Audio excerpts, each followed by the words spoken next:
Good afternoon, everyone. So I think I'm the last one to speak on this podium. So my job is to what is the literature published in last 1 or 2 years in the prostate cancer, and I'm sticking it to mainly the schema of the presentation would be what is the new literature as far as diagnostic are considered, what is new literature as far as prognostication criteria are considered, and what are the therapeutic studies which has come specifically of radiation and systemic therapy. Coming to the diagnostic, this is PLCO update, the screening one. We know that screening was very famous in prostate cancer, and PSA was thought to be the most important predictor for screening. But do you know, over 16 years, this studies has shown that to prevent one death, you need to screen 570 men. So that is too high for any screening modality. And this screening task force has clearly said that if the baseline PSA of a man ranging between 55 to 70, if it's less than 1 ng per ml, then you need not screen this patient further. So screening has to be limited to the patient whose baseline PSA is 1 to 2 nanogram, and those are the patients where you should screen them with lower frequency. So the earlier thought of screening for entire population is now taking a back because it's not finding out to be a cost-effective way. Coming to, is there any other better method where we can screen patient and reduces the, what you can say, the positive predictive and reducing the negative predictive value? So we know that we do a blind biopsies of those who underwent the PSA screening. However, this study has shown that if you do a MRI guided biopsy, so the yield of getting more cancer, clinically significant cancer is more as compared to PSA and digital rectal examination, and it's more specific, and there is lower rate of detection in a non-significant cancer if you do MRI guided biopsies. So MRI guided biopsies are more preferred than the blind one 6-taken core biopsy. Coming to what is the new development in imaging? So we all do gallium PSMA PET scan. Majority of the centers in India do gallium PSMA PET scan. There is something called as F18 PET scan. The other name is flow stat. And how it is different from gallium? Because it has higher sensitivity, better resolution than PET CT of gallium, and it has a longer half time. So allowing more widespread availability as well as more convenient and flexible scheduling for patients. So if you see, there are few, this is the image just to compare about what gallium PET scan do and what F18 PET scan will do. So F18 PET scan can detect the smaller lesions more as compared to the routine gallium PSMA PET scan. Coming to the prognostication, what are the new development? We know that like oncotype DX in breast, which can decide your risk stratification and further treatment, prostate is also not behind, and there are a lot of things which are happening, the prognostication, like there is something called oncotype DX prostate, which has been recommended now, and for adjuvant treatment, if a patient underwent prostatectomy, then adjuvant treatment can be dependent on this test, and these are validated enough. I'm not sure, nobody is probably doing it in India, but it is an approved test now, at least oncotype DX prostate and Prolalis is approved in NCCN guidelines. And what does this all prognostication test really do? They can identify a patient genetically who are like worse prognosis, and they should be offered adjuvant treatment, and you should not wait much more. And those who are good prognostic, you can de-intensify the treatment. Now we have been like shown it in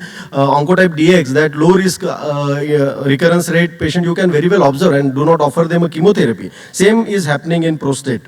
Coming to the therapeutic one, the audience are not radiation oncologists. Let me tell you that the conventional fractionation which we give for all other malignancies is 2 gray per fraction, 1.8 to 2 gray per fraction. But prostate is one different thing where hypofractionation is a standard of care. So moderate hypofractionation, matlab 2.5 to 4 gray per fraction is standard of care in prostate. There are actually 6 randomized control trial, and 2 has published in last year only, which shows that moderate hypofractionation of, let's suppose, 73 gray in 41 fraction and 70 gray in 20 fraction are equivalent enough. So moderate hypofractionation is standard of care in managing a prostate cancer, irrespective of whatever stage or risk stratification it is.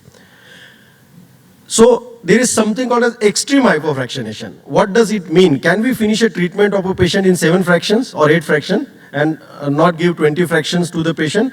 So these are two studies which has been published, close to 1200 patient hypo-RT, where 6.1 gray per fraction and 7 fraction, 80% were treated with 3D CRT, and it has shown that in spite of little more acute toxicity with such a severe hypofractionation, or I should say the extreme hypofractionation, long-term effects were equivalent, and probably extreme hypofractionation is a standard of care where you want to treat only prostate. Please mind you that extreme hypofractionation in treating a nodal area is not its being standard.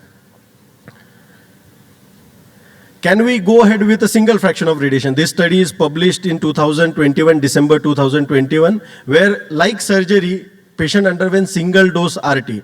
It is a randomized control trial. Mind you, it is 32 patients randomized to the single fraction radiation versus SBRT. So both are currently equivalent, but it is it's just 1 year of follow-up, and extreme hypofractionation like single dose like SRS is to be taken with the pinch of salt, and we require mature data to label that even a single dose of radiation is enough, like treating 20 fractions, or for that matter, extreme hypofractionation of 7 fractions. This study, published by Dr. Vedang Murthy from Tata Hospital, this has clearly shown that in a patient who is at a high risk of prostate cancer, earlier, there was always a dilemma whether we should treat pelvic node if they are not involved, whether we should treat pelvic node or not. This study has clearly shown that if a disease is localized to prostate and has a high risk feature, pelvic node has to be treated. So this is published by Dr. Vedang Murthy, and this is actually, I should say, the long debate has come into halt after this study, and we all now include whole pelvic RT if patient is at high risk localized CA prostate. This is new study which is being like the same group of Dr. Vedang Murthy, comparing extreme hypofractionation in pelvis. As I told you, extreme hypofractionation in pelvis is not standard of care, and when nodal area need to be treated, it has to be the moderate hypofractionation. This study in 2025 probably will answer whether extreme hypofractionation can be done in CA prostate or not. Is there any dose escalation? Currently, whatever study has been done, any dose more than 80 has not shown any, 80 gray has not shown any improvement in survival, and you should stick to 80 gray BED only, and you should not try increasing a dose beyond 80 gray. However, one study which was published in January 2021, there is a dose escalation benefit, but not to the entire prostate. If you can localize only a tumor site and give a boost to that area to 95 gray, probably that results are better than giving entire high dose to entire prostate. Coming to one more study, we know abiraterone and enzalutamide has been approved in a castrate-resistant as well as castrate-sensitive prostate cancer. Is there any role of prescribing enzalutamide, or for that matter abiraterone, in a localized CA prostate? So this study was published close to 5,000 patients. What is has shown in a high-risk patient who are either node positive or tumor stage T3 or T4, non-metastatic, Gleason score of 8 to 10, and PSA concentration at diagnosis more than 40. And this patient were randomized to standard of care. Standard of care is ADT plus RT versus abiraterone plus enzalutamide. So clear advantage of adding abiraterone and enzalutamide along with your ADT even in a localized CA prostate, which is obviously a high-risk CA prostate. Is there extra addition of adding enzalutamide to the abiraterone? Answer is no. Single agent abiraterone is enough, and probably a better option if patient is high-risk localized CA prostate. Control and on test arm, you can see the control arm is only ADT and RT. However, test arm is the ADT-RT followed by enzalutamide or abiraterone. So test arm is faring better as far as overall survival is also considered. One more landmark changing, we should, this study is published in NEJM.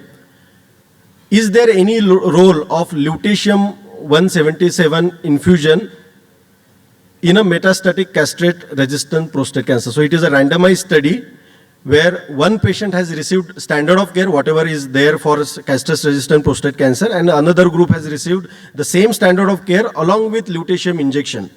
And this injection was given every 6 weeks for total of 4 to 6 infusions. It clearly showed that it has a survival advantage. So that's why this study got published in NEJM, because it is practice changing. So in a castrate-resistant prostate cancer, apart from whatever chemotherapy or whatever second line ADTs or for whatever second line platform or treatment we are doing, adding lutetium is having a survival advantage. And the absolute benefit of adding survival advantage in such a heavily pretreated patients are close to 4 months. So this is a summary of my talk. So moderate hypofraction is a standard of care in prostate. Extreme hypofractionation, like 5 to 7 fractionation, is standard of care if you are treating only prostate. However, you have to be very careful about extreme hypofractionation if you are including nodal area also. So extreme hypofractionation in nodal area on a post-operative setting is not yet been proven, and we require a lot of studies.